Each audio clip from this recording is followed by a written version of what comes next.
Welcome back, ladies and gentlemen, to Force Strategy Gaming. Today, taking a look at a Terran strategy. What we're looking at specifically is a TvP, so Terran versus Protoss tactic. In the Terran player's eyes, we will be looking at, I don't know what I'm saying, we're going to be looking at a 2 racks into expand build, opening with Marine Heavy, Concussive Shells as well for a little bit of Marauder kiting and aggression. And with that expansion, dealing with the possibility of contain, how to break it, and then just some general decision making as well. So yes, the Terran player that we are focusing on here is Puma, and if we take a look at everyone vision really quick, we can see the opponent over here is Sock. And yes, let's go right back into Puma vision. So a 2 racks expand does a couple things. It allows you to still have an early game defense as well as a little bit of an aggressive force. Along with this, of course, getting a strong economy from that quick expansion. The great thing about a 2 racks expand is you can get a little bit of map control and you can at least see what's going on relatively early on, and again, still work up that early game economy. The opening, fairly standard, looks somewhat similar to a 3 racks Marine Heavy as well. We're going to be starting off with a 10 depot, 12 racks, and 13 Refinery, 16 supplies the Orbital Command, 16 supply as well, that 2nd racks coming out. Now, after you get at least the 1 Marine out, 1 Marine will suffice. We can see there's an SCV scout going on over here. You get the 1 Marine out. As soon as that finishes, you start the Reactor on your first Barracks. The 2nd Barracks over here finishes, you can start a tech lab on that. Now, let me slow it up here. We do have a Zealot in the main base. We can see Puma coming off with that semi-wall off. The only reason he's really doing this is because he's opening up 2 racks expand. Were he opening up with a 1-1-1, some sort of harass, or were he even opening up with a 3 racks, not quite as popular anymore, but still happens every now and then he wouldn't necessarily need this wall off. A little concerned about that early aggression, especially those Zealots deciding to come with this just to try to protect himself in the early stages of the game. Now, the tech lab finishes on that 2nd racks. You start out with those Marauders, get that concussive shell right away. This is going to help you defend against yourself, but also allow you to be a little bit aggressive. Early on, the biggest threat really is the Stalker, so target firing that down. The Zealot, especially if you have this little bit of a wall off here with these supply depots, not a big concern at all, so really nothing too much to worry about there. So early on, again, we're just going to be using the small force. This isn't as strong, obviously, as the 3 racks push, but we'll be using the small force to just move out, check for proxies, try to thwart off any early aggression from our opponent, and at the same time push out and see if you can do any damage. You're not expecting to do much, certainly not expecting to cripple or take them out, but even just doing a little bit of damage is going to be a good thing. That was an attempted secondary scout there, looking to see how many gates or if there were any robos, or if we were looking at a 1-gate expand. If we had everyone vision, we can see it looks to be a 3-gate expand, Sentry Heavy here from Sock. Now still, that is not really known to Puma at this point, although he did see 2 sentries, so that is a tip-off. It's really not until this push happens with these early game units that we're going to see confirmation of that 3-gate Sentry Heavy expand. Back at home, the expansion has come out. That started at 39 supply. After that concussive shell finishes, you want to go ahead. I got to back this up. After that concussive shell finishes, you do want to go ahead and start that Stim Pack research right away. And then, of course, coming out, the Stim Pack started at 33, and then at 39 supply, you saw that Command Center starting to build. So again, just opening up that 2 racks, concussive shell, pumping up Marines and Marauders, scouting out, and everything like that. So here comes the small little push. This is just primarily scouting, seeing what you can see, seeing if there's an expansion or a push coming, and allowing you to prepare. So we can see right now Puma moving in. He sees 5 sentries. Okay, looks like at that point we are expecting a 3-gate expand. He actually a little bit of miss micro. He wanted his SCV to go up and scout while his opponent was engaging his Marines and Marauders, but unfortunately that didn't happen. So, pause momentarily. Seeing the 3-gate expand Sentry Heavy, what's a concern? Well, opening up just with those 2 racks, it's actually going to be hard to deal with those, at least early on, the units that will be coming out of those 3 gateways. So what we're going to see happen here is first Puma's actually coming out with that factory right away.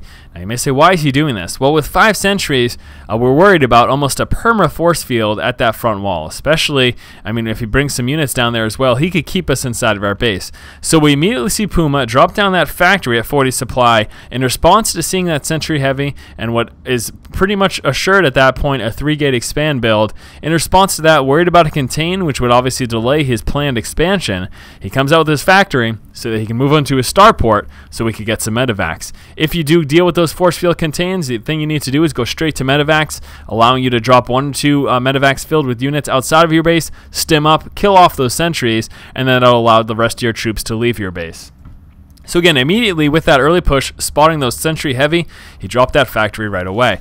So we're going to go ahead and pick it right back up, still constantly churning out those Marines and Marauders, not stopping SCV production as well. As soon as this command center finishes, you're of course going to want to saturate your expansion, so there's no reason to cut SCVs at all. In fact, the only time you should ever cut SCVs is if you're planning some sort of timing push that's going to revolve around that. But on regular play, macro-focused play, you're working your way into the mid and late game, it's kind of silly to cut workers at any point because it just hurts you in the long run. Now, again, what's going to happen here is we can see that Refinery is coming out because he is planning to work into medevacs. He is concerned about that aggression, so planning to come out with a bunker here. And here comes that push force field. It's very frustrating to deal with, allowing him to get a few free kills. But look at that, 5 sentries, and right now we are concerned about that permanent force field. So that's why right away working up into that starport. The starport did get dropped at about 50 supply. Could be wrong, actually. It looks like that wasn't the case. It got dropped at about 46 supply. But anyways, the point is the decision making. Opening up with 2 racks, going in to expand, seeing that sentry heavy, he immediately came out that factory to go up to that starport just in case that contain happened. You can see, yes, SOC is prepared for that. Now, this is where we get to how to break the contain. What you need to do is you basically need to catch the Protoss opponent by surprise, and you need Stim Pack as well. So Puma will be waiting until Stim Pack finishes, and then he will be eking out, stimming up, and trying to get as much as he can out of his base, and then snipe off those sentries immediately. That is your immediate target when you leave the base. Sentries must die first. So there you go. Stim Pack finishes. He's going to pull down, stim up, pull everyone at once, and then right away killing off those sentries. There you go. Absolutely beautiful. You can see those getting target fire down. 1 sentry left, 1 stalker. That gets mopped up. And this is really a winning factor in this game for Puma. You know, he took his opponent's stock completely by surprise, killed off 5 sentries, 2 stalkers, and a zealot without taking much damage in return. Yes, he took the stim damage, but he's got medevacs coming out. Also, another important note, once you start that starport building, go ahead and get a reactor right away on your factory. That'll let you do that hot swap right there.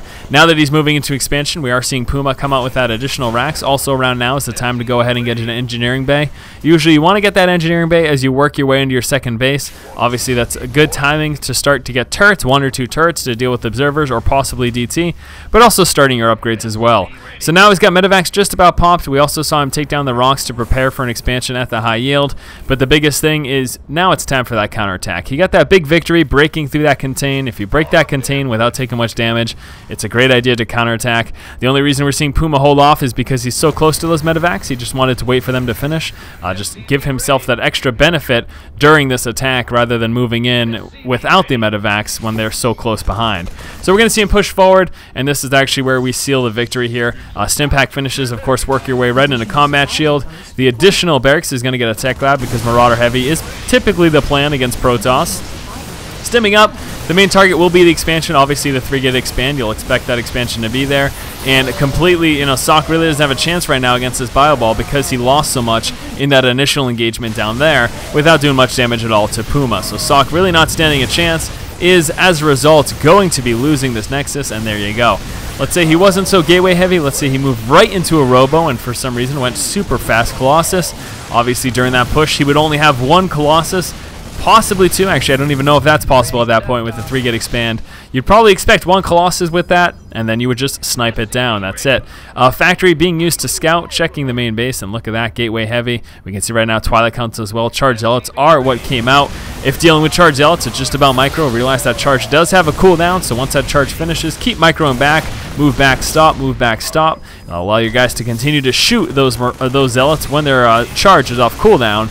And that helps you out quite a bit right there. You can see, there you go, not a problem at all. So continue up the aggression. We can see the racks are rallied down there, continuing up the medevac production as well, rallying those on over to the fight. Not even a bad idea to rally upcoming medevacs to your current medevacs. Not going to be the worst of things. Only concern is them bypassing anti-air on the way down there, but as long as you're paying attention to your minimap, you're okay to deal with that. Now, just continuing this up, you can see that expansion is saturated. He is also working his way up into the 3rd at the high yield that he destroyed. He could even work up into a normal 3rd if you didn't break down any rocks for a high yield. But really, SOC is out of the game. He lost the Nexus. He lost a big chunk of his army over here. So Every game, of course, is not going to play like this, but the 2 Rax expand is a strong build. We took a look at dealing with that contain and how to break it. You just basically need to wait for stim and push all the way out. If it so happens that that doesn't work, then your next resort is just to wait for your medevacs to drop some guys on the low ground and break through, and then you push out with your expansion, continue your way up, get another Rax. We can also see coming out with that engineering bay right about when that expansion is down, you get that engineering bay, you can start your upgrades, you can get a missile turret or 2 to deal with observers or Dark Templar. Let's take a look at the build order that was used in this game by Puma. Starting things off with a 10 depot into 12 Rax, 13 Refinery, 16 Orbital Command. 16 supply, second Rax came down. After 1 Marine comes out to deal with any probe scouts, you go ahead and get that reactor on that first Rax. Second Rax finishes, get the tech lab down on there. Start out after that tech lab finishes with Concussive Shells. Once that finishes, work your way up into stim. Off of just the 2 Rax, push out, get a little bit of scouting, a little bit of aggression. Your expansion is going to come around 40 supply. We actually saw it come down at 39 supply here for Puma. Now, in spotting the Sentry Heavy build, he saw 5 Sentries up there really early on. That tells him 3-gate Sentry Heavy expand is what's coming. So in response, we saw that factory come down right away so that he could work into medevacs just in case he was dealing with that contain. We saw the contain, utilizing Stim Pack to push out, kill off the Sentries, push out for that counterattack. And we actually saw him wait for his medevacs since he was so close to them finishing, and then he pushed out with that attack, was able to snipe that expansion, and there was a quick GG. So thank you guys so much for watching. Hopefully you have enjoyed this strategy video. As always, guys, if you like the content, please subscribe. Thanks for watching. Keep watching and keep owning.